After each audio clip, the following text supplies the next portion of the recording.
Today I will tell you what are my favorite Macintoshes. In the last 9, coming up 10 years, I have collected Macintoshes and I've worked on a lot of Macintoshes, and so I decided to do this list on what are my favorite ones. I put it into 3 categories. Category number 1 is the design and style perspective, so the ones that look the coolest in my opinion. Then number 2, the serviceability of them. And number 3, the value. And again, this is totally my opinion. Feel free to share yours. And yeah, I think you will agree on a lot of. So, design and style category. We will start off with the very first Macintosh, the classic Macintosh, the very first Mac form factor they introduced, and that carries on to the Mac Classic too, like I have in Mac Plus and Mac SE. And I think they look so iconic, they look cool. Yes, they don't look modern-ish because they're old and you can see, but I think they look retro and iconic, and I think they have a really nice design that still holds up to this day. And everybody I show my Mac Classic 2, even though it's broken, they always say, hey, that's a cool looking piece of hardware. So the boxy shape with this little monitor, I think it looks really nice and iconic. Number 2 would be, you probably could have guessed it if you watched my channel, the iMac G3 slot loading models. I have in total 4. Yes, I have 4 of these, and I think they look just so cool. Also, these got me started on collecting Macs. My very first vintage Mac was a iMac G3 Snow. I still have it. And from there on, I began collecting Macintoshes, and I think they just look so cool because, first of all, they're colorful. They're not as bland and just beige or black, but also you can see inside of them, and they had this cool new form factor. Sure, the tray loaders introduced it, so the Bondi Blue was the very first iMac technically, but I think they nailed it with this design, with the CRT, the CRT iMac G3, the second slot loading iteration. I think they really nailed it. It's got a pretty face with the 2 speakers and a nice side profile, and I think overall a pretty cool looking machine. Number 3, also one in my collection, probably the best looking computer tower in my opinion, the PowerMac G3 Blue and White. Well, yes, it looks retro.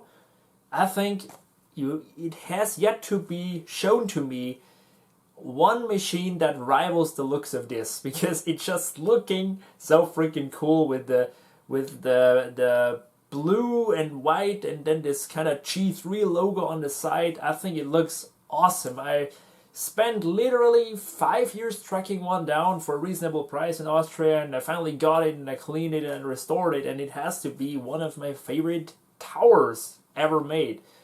Definitely one of my favorite looking Macs out there. Next one, PowerMac G4 Cube. That's obviously a no-brainer. Everybody who is into vintage Macs, hell, vintage computers in general, knows the Cube. It's iconic, see-through design. I finally have one. I can't power it on because I don't have a power supply, but I think it looks so freaking cool. It was ahead of its time. It was way too expensive, and yeah, it is, I think, one of the definitions on form over function, but it is so freaking cool looking, and it's not even that bad to work on. You can just pull the insides out with an easy handle, and it's not so bad, but still, unfortunately, it failed. And also, having no headphone jack and no integrated power supply on a desktop PC is meh.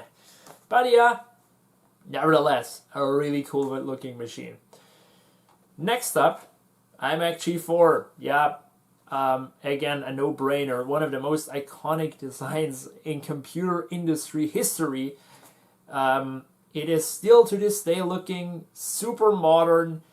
Last week, I had a friend over, and my iMac G4 is actually standing in my living room as a decorative item. He said, hell, that is one looking cool computer. And he never saw one before. Obviously, they're old and outdated, but it is still looking so fresh, and with this white design and this lamp-style rotation, you can put it in any direction you want and how you like it. Really is still one of my favorite Macs ever made, and I finally have one spent years tracking one down, and I finally have one, so I'm very, very happy. Now let's move on to some more modern machines. Next up in the design and style category, the MacBook Air 2010 to 2017. I think this is still looking modern, just as modern as it came out in 2010. I think Johnny Ive has really done himself with this design.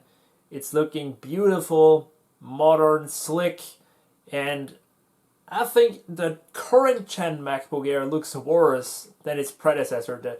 The 2010 to 2017 MacBook Airs, they look and feel fantastic, they have great build quality, but they just look so modern and they're practical and they're just great machines. And everybody seems to agree, other than some YouTube reviewers who say, oh, the screen is so bad. But guess what? The majority of people, they don't give a fuck. It's looking beautiful. And I think the design is really nice. 2010 to 2017 MacBook Air, awesome. I used to own one. I really liked it. And last but not least, we always forget our trusty iMac models. The iMacs, all the way from the white iMacs, you can debate. I don't think they look just as great. But the iMac Intel, once they started the aluminium design, they all look pretty attractive to me. I have a 2010, which is a little thicker. The 2012 models, they're slicker, but they just stick with this design language. And guess what? Because it's looking still really nice, really modern, and so the iMac models, I like all of them. Can't say anything against the design. Now we came here to the end of the design and style category. Unpopular opinion, guys. I don't think the iBook G3 clamshell looks good. Yeah, it's for sure iconic, but I think it looks childish. Fight me. Next up, the category Serviceability, a very important category to computer repair technicians like me. And unfortunately, Apple, isn't really all that great in this category, but I have some Macs which are pretty nice and awesome to work on. And those are the ones I've experienced. But first, I will give you the Mac Pro 2013, because that's the only one I haven't yet seen and worked on. And I don't think I'll encounter one, but I think it's decently upgradable. And so yeah, I will include it in there. But the real deal is the Mac Pro 26 to 2012 and the latest Mac Pro, the Mac Pro Towers. I think they're the best Macs to upgrade, to work on. They're awesome. Unless you want to change the CPU, it's a little more tricky, but it's not undoable. It is a really nice tower design, PCI cards, slap in as many hard drives as you want, nice 4 hard drive base, a really nice serviceable design, still looking fresh. So Mac Pro, definitely a thumbs up. Next up, serviceability, MacBook Pro 13 and 15 inch non-retina models from 2008 to 2012. The 2008 to 12 models are really nice machines. You can take them apart really simple, just a couple of screws, the bottom comes up. You can upgrade it easily with an SSD, you can upgrade RAM easily, you can put in a hard drive caddy instead of the optical drive. There's so much you can do with these. Even swapping a screen is pretty easy on those. So relatively easy, of course. So 2013 and up, when they started with the, well, also 2012, when they started with the Retina models, I'm not a big fan of those when it comes to repairing stuff, but generally, MacBook Pros from 08 to 012, from 08 to 12 are a really nice computer to work on to repair. Not really anything before that. The 06, 07, they're a little more tricky. So yeah. Also including in their MacBooks from 2006 this time to 2009. So basically all MacBooks. Because MacBooks used to be great computers, entry level. Yeah, the plastic might have not been the most best quality, and it cracks, it scuffs, but it was easily repairable, upgradable, same things as the MacBook Pro. You could swap in and out stuff. It was simple and easy to work on, and also parts weren't so expensive. So MacBooks from 2006 to 2009, definitely also nice machines to work on. Now we come to a little more retro thing, a surprise that I've just found out recently. iMac G5. Just the best all-in-one computer design to repair I've ever seen. You unscrew 3 screws and the back just comes right off when you have access to almost everything. So unless you don't want to change the monitor, which seems to be a more involved job, CPU, RAM, hard drive, it's all in there. So they really did a nice job. I didn't expect that. Unfortunately, they stopped doing that once they moved to the Intel. There they made it a lot more difficult. Last but not least, the value category. A very interesting category because Macs cost more than equivalent equipped PCs. So yeah, what do I think are good value when it comes to Macs? I will start off with a really expensive one, iMac Pro. Yep, it costs a lot of money, but when you think about it, you get a really nice 5K display, a really nice Xeon workstation grade processor, a lot of RAM, and really nice graphics. And when you combine that all, and you also have a Mac, I think it's not so bad. I think it's actually a pretty good value. Of course, most of us would never need so much power, and it's definitely not intended for these types of people. But iMac Pro is, in my opinion, really, really nice when it comes to price to performance. Also, really nice price to performance ratio is on old Mac Pro systems. It doesn't matter if it's the 1,1, the 2006 model, which I really don't recommend all that much because you're gonna run into a lot of problems with the 32-bit EFI. But let's say you're in the market for a cheap Mac, get a 2008 and up Mac Pro. Yes, they might be a little more expensive than the 2006, but that has a reason.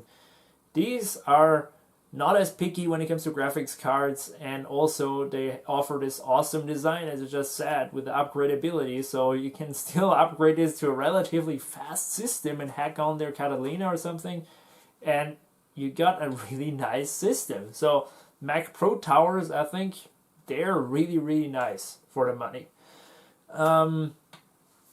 Again, what I also think are great, I already mentioned them back in the serviceability category, the 2008 to 2011 or 12 MacBook Pros. And of course, the prices, they differ incredibly because 2008 machines have Core 2 Duos, which are a lot slower than later models, which have i5s and i7s.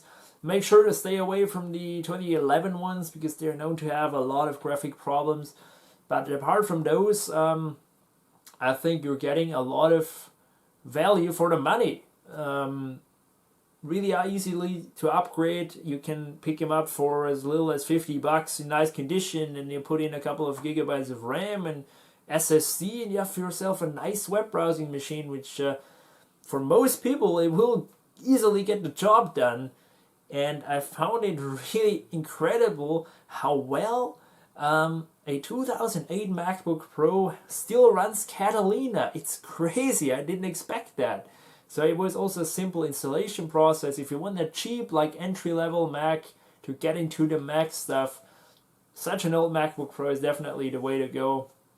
It's also a better idea to get one of these instead of a MacBook because these sometimes have dedicated graphics, which helps out because MacBooks, they all have either integrated ones or really crappy, or no, they always have integrated ones in my book.